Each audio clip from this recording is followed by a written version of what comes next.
devenir tata lopango ou propriétaire d'une parcelle au vrai sens du mot lorsqu'on possède une propriété résidentielle déjà mise en valeur. La meilleure façon de le devenir est d'amorcer les démarches administratives auprès d'une circonscription foncière devant faciliter l'obtention d'un document officiel appelé certificat d'enregistrement. Quel est le sens de ce document?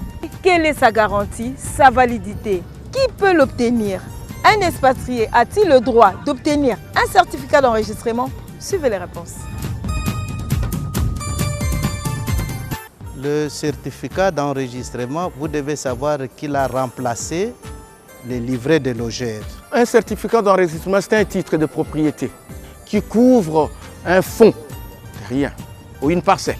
Ceux qui ont certificat, yango wana ezo olaksake yo okomi propriétaire pour yo somi lupango faut cadastre enregistrer le tant cadastre enregistrer na certificat na bango neto ba moi si c'est école primaire faut ba PC certificat. Le certificat, on le dit dès que vous en avez, c'est déjà une garantie.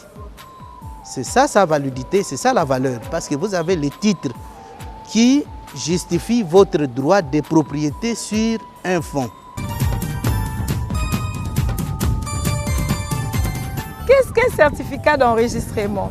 Quelle est sa garantie, sa validité, sa raison d'être? Qui peut l'obtenir? Est-ce les nationaux ou bien les expatriés? Peut-on l'attaquer? Peut-il être annulé?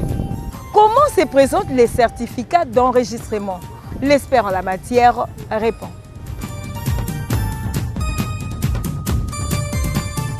Le certificat d'enregistrement, c'est le titre qui confère le droit de jouissance au regard de la loi, bien sûr. L'article 219 dit clairement que le droit de jouissance est reconnu, est légalement reconnu par le certificat d'enregistrement par rapport à un fonds.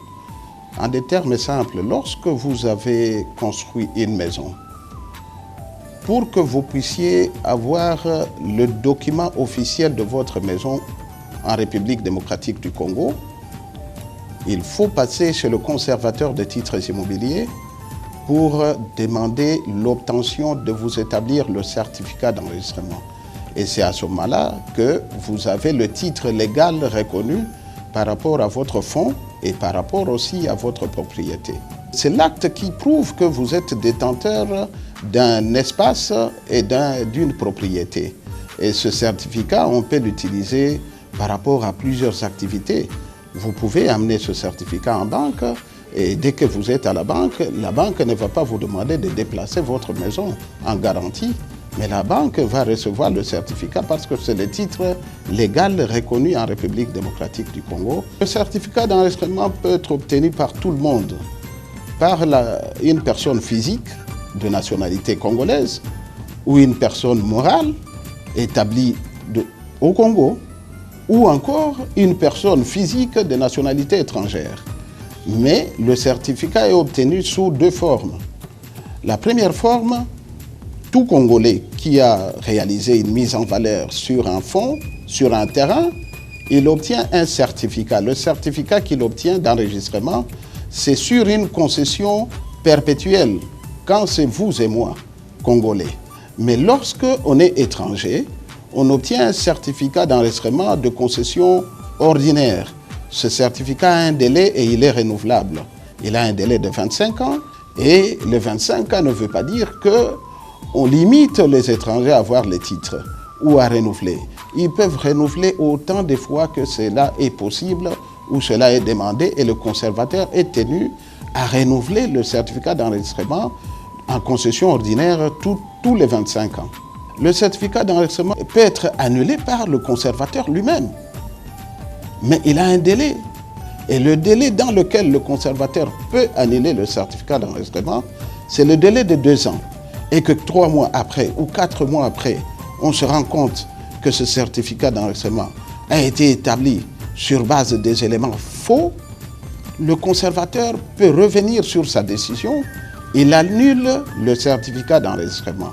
Mais dépasser 2 ans par rapport à la loi, notre loi foncière, le conservateur, il doit attendre par exemple une décision judiciaire. Et une décision judiciaire qui doit être coulée en force de choses jugées. C'est à ce moment-là que le certificat devient inattaquable. Et il est inattaquable sous une forme, sous la forme pénale.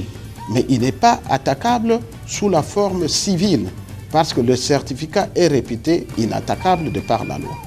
Dès que le conservateur constate qu'il a établi le certificat, ou tout simplement, toute personne intéressée par le fait que l'existence de ce certificat lèse ses droits, mais il peut attaquer ce certificat au niveau de la justice. Le certificat d'enregistrement, quand vous voyez au-dessus, il requiert déjà le visa du procureur de la République. Parce que le conservateur, pour signer un certificat d'enregistrement, doit être rassuré que le procureur de la République a visé le titre, a reconnu le titre qui doit être en circulation. Le conservateur doit vous identifier, votre nom, votre poste-nom, votre prénom, votre lieu de résidence. Il doit savoir si votre carte d'électeur, votre passeport, il a été établi où. Il doit maintenant se rassurer si vous êtes marié ou pas. Quel est votre régime matrimonial? Alors, si vous êtes célibataire, il mentionne que vous êtes célibataire. Mais si vous êtes marié, il doit dire que vous êtes marié sous quel régime? Parce que ça produira des effets après par rapport à ce titre de propriété. En dehors de cette partie, le conservateur doit dire il établit le titre en vertu de quoi? Est-ce un acte de vente? Il doit écrire que c'est en vertu de cet acte.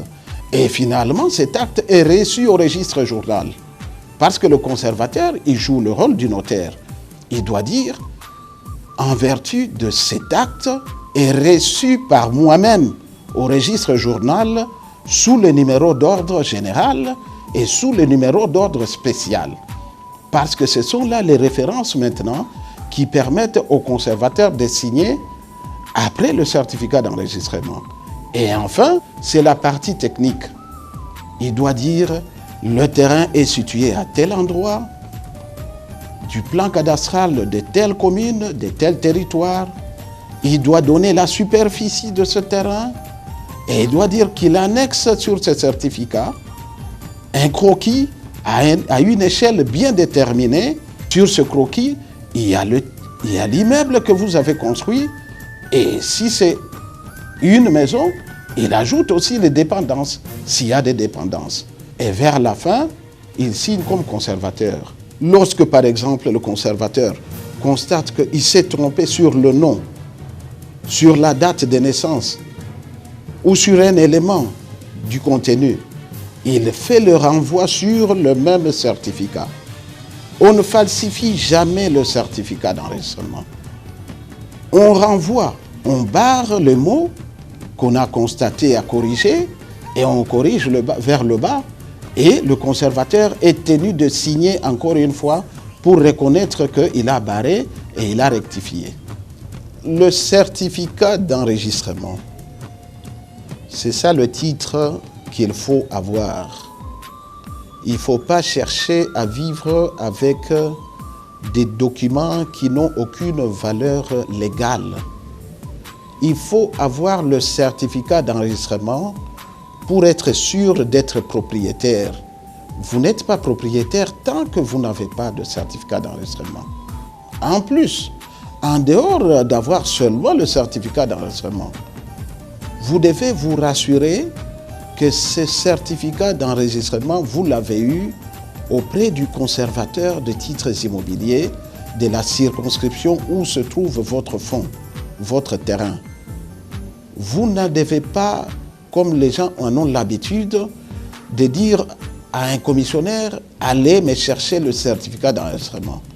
C'est à ce moment-là que vous trouvez des cas comme ça où un certificat d'enregistrement est en circulation et il n'est pas reconnu aux affaires foncières. Il faut faire un effort pour approcher le bureau du conservateur et demander d'obtenir le certificat d'enregistrement. Et au besoin, il faut éviter les intermédiaires. Il faut voir, quand vous cherchez à obtenir un certificat, vous voyez vous-même le conservateur de titres immobiliers. Et à ce moment-là, on diminue le nombre de litiges et on est rassuré qu'on a sa propriété avec toutes les garanties qu'il faut. Il est bien bon de posséder une propriété résidentielle, un terrain à usage industriel, voire une concession agricole. Mais il est souhaitable de se mettre à l'abri de tout prédateur en obtenant auprès d'une circonscription foncière un certificat d'enregistrement. Ce document est un titre de propriété, une dernière étape que tout propriétaire d'une parcelle doit effectuer. Ce document sécurise des années et des années les tata lopango ou propriétaires d'une parcelle. Merci de nous avoir suivis et bonne suite des programmes sur la RTNC.